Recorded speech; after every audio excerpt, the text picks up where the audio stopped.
정말로 하나님의 말씀이 살아 운동력이 있어 나를 역사하시고 나를 주관하시도록 하나님의 말씀으로 살으라는 거예요. 그것이 너희의 정체성이다. 그것이 하나님이 택한 백성의 정체성이다 라고 말씀하시는 것입니다.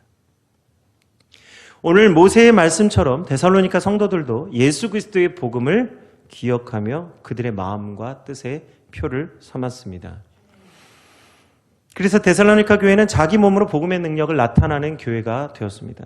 5절 말씀인데요.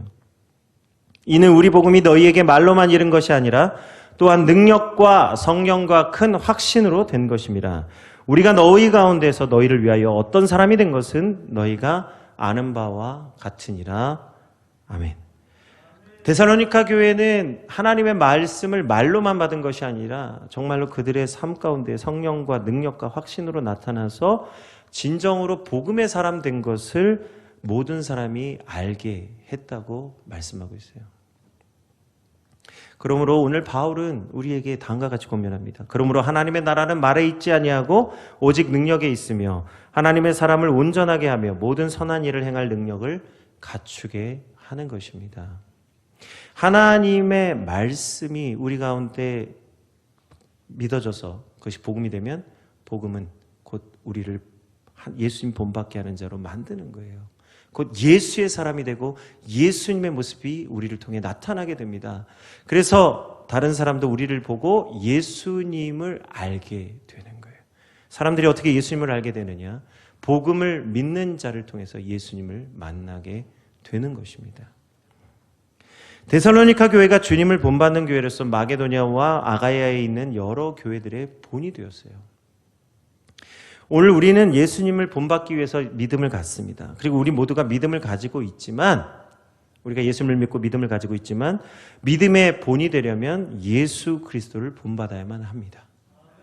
믿음이란 결국 예수님을 본받는 자가 되는 것이에요. 정말 우리가 믿음 지키기 위해서 얼마나 애쓰고 계십니까? 우리 지금 이 세상을 살아가는 동안에 믿음 지키기가 얼마나 어렵습니까? 풍랑이 일고 바람이 불고 수많은 일들이 일어나는 가운데에 우리 안에 있는 믿음 지키기도 힘든데 누군가에게 믿음의 본이 된다라고 하는 것은 얼마나 값지고 귀한 일이 되겠습니까? 그러므로 오늘 우리가 우리의 믿음을 지킬 뿐만 아니라 누군가의 본이 되어 수 있다면 그것만큼 하나님의 은혜가 없는 줄 믿습니다. 세상의 빛과 소금이 되라고 말씀하셨는데 우리가 정말 이 빛과 소금의 역할을 감당하려면 예수 그리스도를 본받는 자가 되어야 하는 것이죠.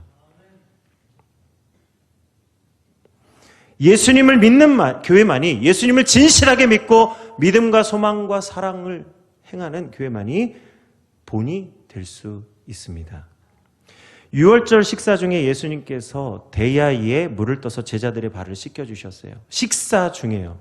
식사 중에 예수님께서 대야에 물을 떠서 제자들의 발을 씻겨주셨습니다. 발 씻을 물 준비하고 수건 준비하고 발 닦아주는 일은 종들이 하는 일입니다. 왜냐하면 이 일은 더러운 것을 깨끗하게 해주는 그 일은 그 사람은 정결하게 되지만 그 일을 하는 사람은 그 더러운 것을 만지기 때문에 부정하게 되는 거예요. 그래서 정결예법에 의하면 손은 본인이 씻겠지만 발은 종들이 씻어주는 일을 이었습니다. 그런데 갑자기 선생님이 일어나서 식사 중에, 그것도 식사 중에요. 밥 먹다 말고, 유대인들은 손으로 식사하거든요. 근데 그 식사하시던 그 손으로 갑자기 제자들의 발을 씻겨 주시니까 모두가 놀랄 수밖에 없었죠. 종들이 하는 일을, 다시 말하면 더러운 것을 만지는 일을 선생님이 하시는 것. 모두가 왜 하시는지는 알지 못했지만 다 잠잠히 자기 발을 주님께 맡겼습니다. 베드로는요, 선생님이 제자들 발 씻겨주는 것을 보면서 굉장히 못마땅했어요. 굉장히 못마땅했습니다. 아니, 왜 이 일을 하시는 거지? 왜 저렇게 하지? 이렇게 생각을 했어요. 왜냐하면 선생님이 제자의 발을 씻긴다는 것 자체가 자신이 생각할 때는 자신이 사랑하는 예수님이 하실 일이 아니라고 생각했기 때문입니다. 베드로는 수제자이지만 무엇을 생각했냐면 선생님을 어떻게 하면 기쁘시게 할까? 선생님을 어떻게 하면 더 좋게 할까에 대해서 몰두했어요. 선생님이 왜 이 일을 하시는가에 대한 그 중심과 생각을 이해하려고 하지 않고 선생님이 하고자 하는 일이 결국은 선생님이 비참하게 되고 낮아지는 것을 견딜 수가 없었어요. 자기가 사랑하는 선생님이 비참해지고 자기가 사랑하는 선생님이 드러나지 않는 것, 그거 별로 기뻐하지 않는 것이 베드로의 마음이었습니다. 그때 예수님이 이제 베드로를 발을 씻겨주시려고 오실 때에 베드로가 내심 자기 마음속에 있는 것을 고백합니다. 주여, 주께서는 절대 내 발은 씻겨주실 수 없나이다. 다른 제자들은 몰라도 주님이 제 발을 씻겨주실 수 없습니다. 절대로 안 됩니다. 뭘 하는 거죠? 내가 주님을 이렇게 사랑합니다. 주님, 내가 주님을 이렇게 위합니다. 주님, 제 발을 씻기시면 안 됩니다. 라고 말하는 거예요. 그랬더니 주님께서 뭐라고 말씀하십니까? 내가 너의 발을 씻겨주지 아니하면 너와 나는 아무 관계가 아니다. 너와 나는 남남이다.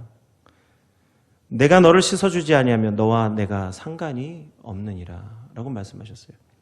예수님이 발 씻겨주시는 이유가 이게 발을 안 씻어주시면 주님 나를 이제 내가 내 발을 맡기지 않으면 주님이 나를 버리시는구나 라고 또 오해한 거예요. 그러니까 이 베드로가 자기 실수를 만회하기 위해서 이제는 뭐라고 말하냐면 주여, 이제는 그렇다면 내 발뿐만 아니라 내 손과 내 머리도 씻어 주옵소서. 다른 누구보다도 내가 주님과 더 밀접한 관계가 되고 싶습니다.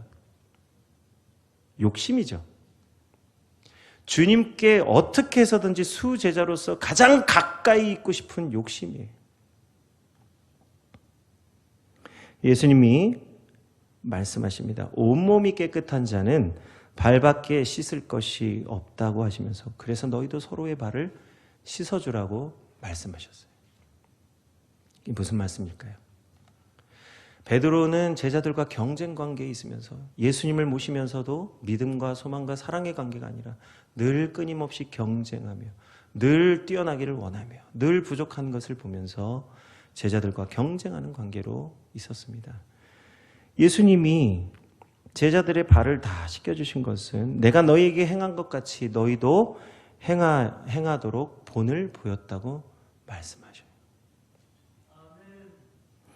믿음과 소망과 사랑의 수고는 결국은 이 모든 일을 하는 이유는 예수 그리스도를 본받음으로써 할 수 있는 것입니다. 예수님이 제자들에게 본을 보여주셨다.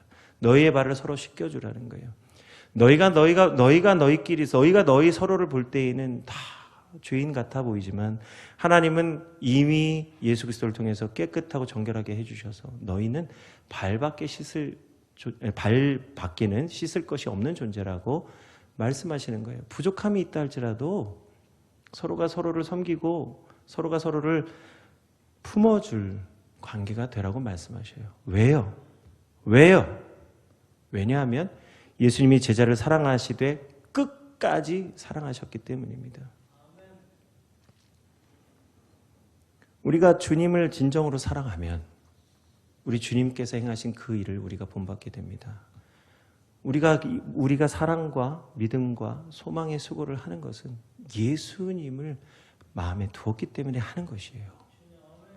우리가 하는 우리 손으로 하는 모든 일은 예수님을 우리 마음가운데 모셨기 때문에 하는 일입니다. 진정으로 우리가 예수님을 모시고 예수님을 본받기 원하면 우리가 하는 모든 일은 믿음과 소망과 사랑의 수고가 될 줄 믿습니다. 그 수고를 하는 자들을 통해서 다른 사람들이 본받게 되는 거예요. 예수님을 모르는 자도 우리를 통하여서 예수님을 믿고 그들도 예수님을 본받는 자가 될 줄 믿습니다.